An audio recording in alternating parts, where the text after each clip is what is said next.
Good morning friends. Welcome to English classes.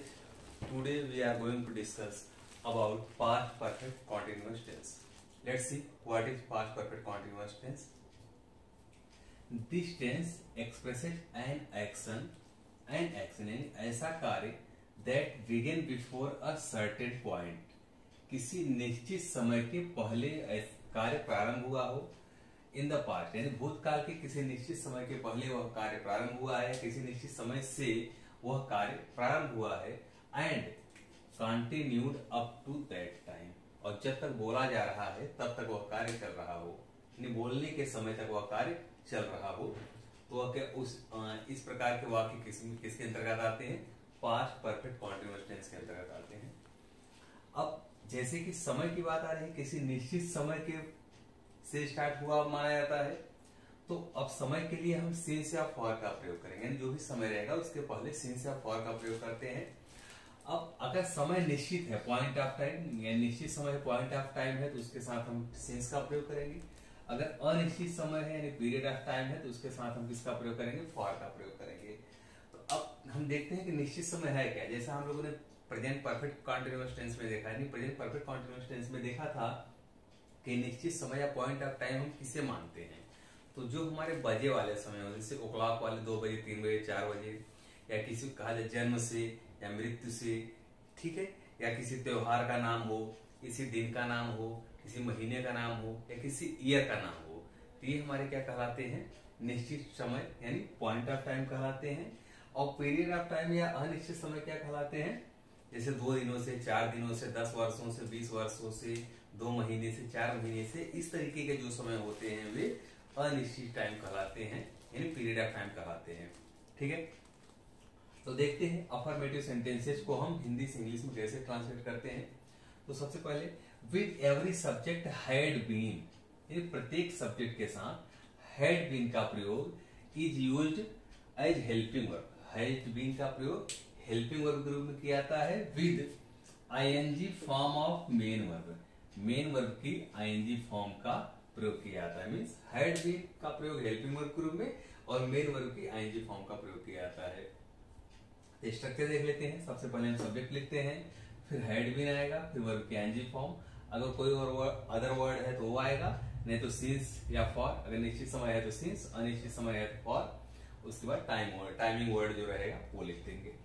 तो example देखते हैं. ये स्त्रियां 3 घंटे से अपने कपड़े सिल रही हैं. ये स्त्रियां 3 घंटे से अपने कपड़े सिल रही हैं. सब्जेक्ट इसमें क्या है हमारा? ये स्त्रियां. अब ये स्त्रियां के लिए हम क्या करेंगे?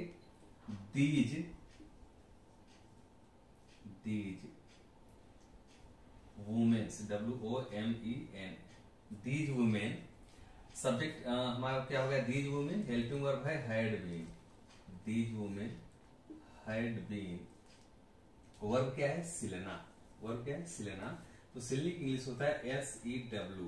अब इसमें आईएनजी जोड़ देंगे, तो दीज वुमेन हैड बीन सिविंग. क्या सिल रही? अपने कपड़े. तो दियर क्लोथ्स. दियर क्लोथ. कब से? 3 घंटे से. तो ये अनिश्चित टाइम है, तो क्या हो जाएगा? For 3 hours. लास्ट में फुल स्टॉप. क्या हो गया? These women had been sewing their clothes for 3 hours. Next sentence. किसान कल से अपना खेत जोत रहे हैं. किसान कल से अपना खेत जोत रहे हैं. तो किसान के लिए क्या हो जाएगा? फार्मर. तो क्या हम लिखेंगे? The farmers had been. Helping verb हो जाएगा. The farmers had been. Verb क्या है? जोतना. तो जोतने के लिए हम PLOUGH प्लाउ का प्रयोग करते हैं. अब ये आईएनजी फॉर्म लगेगा तो इसमें आईएनजी जोड़ देते हैं. तो the farmers had been ploughing. क्या जोत रहे हैं? अपना खेत. तो देयर फील्ड्स. देयर फील्ड्स कब से? कल से. तो निश्चित समय है, तो since yesterday. YESTERDAY. Since yesterday. Next sentence हमारा है. वे जून से हॉकी खेलने का अभ्यास कर रहे थे. वे जून से हॉकी खेलने का अभ्यास कर रहे थे. तो सब्जेक्ट हमारा क्या है? वे. वे की इंग्लिश होती है दे. क्या होता है? They had been helping verb हो जाएगा। दे हैड बीन वर्ब क्या है, अभ्यास करना, तो they had been practising, PRACTICING, they had been practising किसका, हॉकी खेलने का, तो to play hockey, to play hockey कब से, जून से, तो जून निश्चित समय महीने का नाम है, तो क्या हो जाएगा, since June, since. Negative sentence हम देखते हैं पास्ट परफेक्ट कॉन्टिन्यूअस टेंस के निगेटिव सेंटेंसेस को हम हिंदी से इंग्लिश में कैसे ट्रांसलेट करते हैं। तो सबसे पहले हम देखते हैं, अगर जब भी हमारा हेल्पिंग वर्ब दो वर्ड का हो, हेल्पिंग वर्ब दो वर्ड का हो, दो शब्द का हो, तो नॉट का प्रयोग दोनों के बीच में किया जाता है। वही यहाँ लिखा है, not a used between had and been, had और बीन के बीच में नॉट का प्रयोग हो जाता है। तो स्ट्रक्चर हम देखते हैं, सबसे पहले सब्जेक्ट आएगा, फिर हैड आएगा, फिर नॉट, उसके बाद बीन और उसकी ING form, other word, since या फॉर, फिर टाइम। वह जुलाई से इस कॉलेज में नहीं पढ़ा रही थी, वह जुलाई से इस कॉलेज में नहीं पढ़ा रही थी, तो सब्जेक्ट इसमें क्या है, सी, सब्जेक्ट क्या है, सी, सी है। अब हैड लग जाएगा, निगेटिव है तो हैड के बाद नॉट, फिर आपका बीन आ जाएगा, had not been.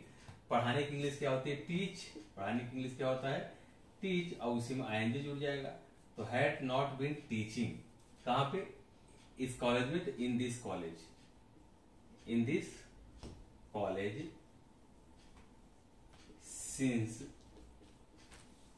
July, since जुलाई, वह जुलाई से इस महीने में, सॉरी वह जुलाई से इस कॉलेज में नहीं पढ़ा रही थी, तो she had not been teaching in this college since जुलाई।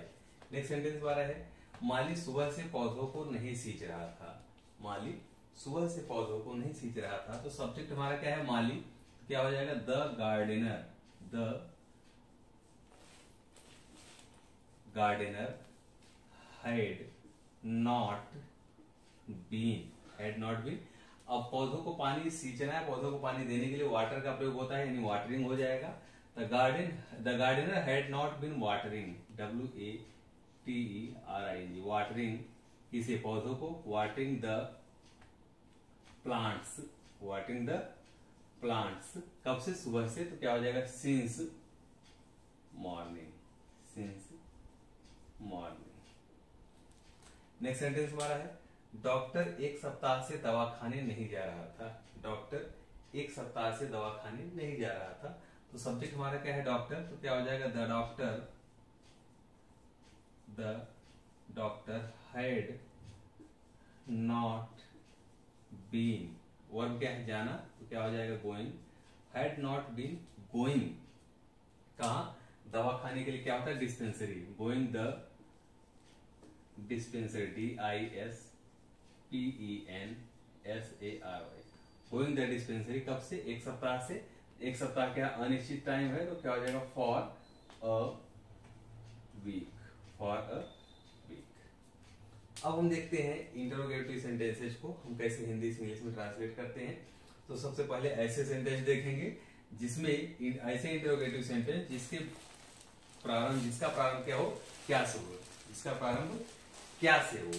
तो उसके लिए सबसे पहले हम हेल्पिंग वर्ब लिखेंगे, क्योंकि क्या की इंग्लिश लिखी नहीं आती, सबसे पहले हेल्पिंग वर्ब लिखेंगे, फिर सब्जेक्ट लिखेंगे। अगर ये वाले वाक्य निगेटिव भी हो जाए, जैसे कि दूसरा वाला सेंटेंस हमारा क्या है, निगेटिव है, अगर ये वाक्य यानी इंटरोगेटिव सेंटेंस निगेटिव हो जाए तो हम सब्जेक्ट के बाद नॉट लगा देते हैं, यानी सबसे पहले हैड, फिर सब्जेक्ट, फिर नॉट, बीन, वर्ब की ING form, other word, since या फॉर, फिर आपका टाइम आ जाएगा। तो क्या वह बचपन से घरेलू कार्यों में हाथ बटा रही थी, क्या वह बचपन से घरेलू कार्यों में हाथ बटा रही थी। तो सबसे पहले हम इसमें क्या लिखेंगे, हैड लिखेंगे, हैड, सब्जेक्ट हमारा क्या है, सी, सी, अब सी के बाद क्या हो जाएगा, बीन, हैड सी बीन। अब घरेलू कार्यों में हाथ बटाने के लिए, हाथ बटाने के लिए हम पार्टिसिपेट कर सकते हैं, तो हैड सी बीन पार्टिसिपेटिंग,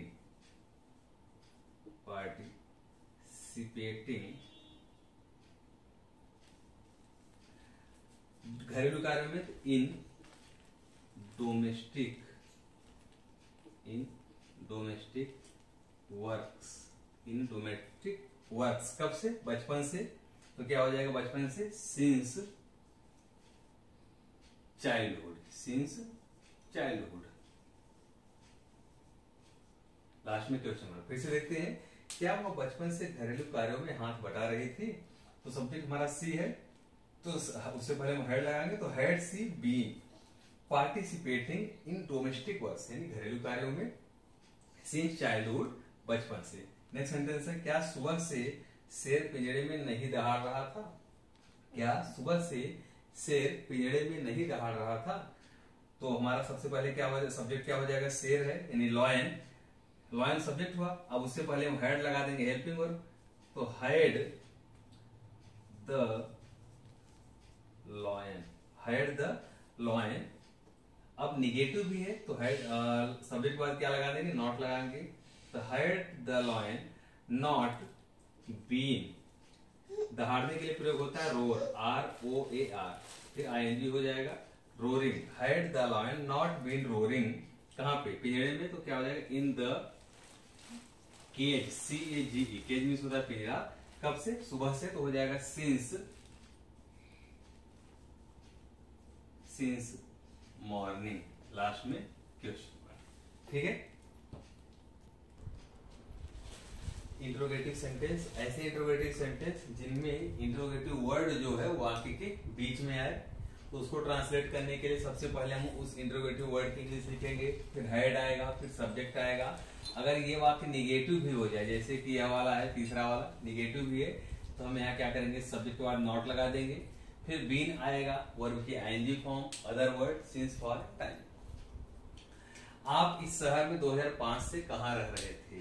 अब हमें सबसे पहले क्या ढूंढना है? Interrogative word. तो क्या है? कहाँ। कहाँ की इंग्लिश क्या आती है? वेयर। हेल्पिंग वर्ब क्या लग जाएगा? हेड। फिर सब्जेक्ट हमारा क्या है? यू, यानी आप है तो यू हो जाएगा।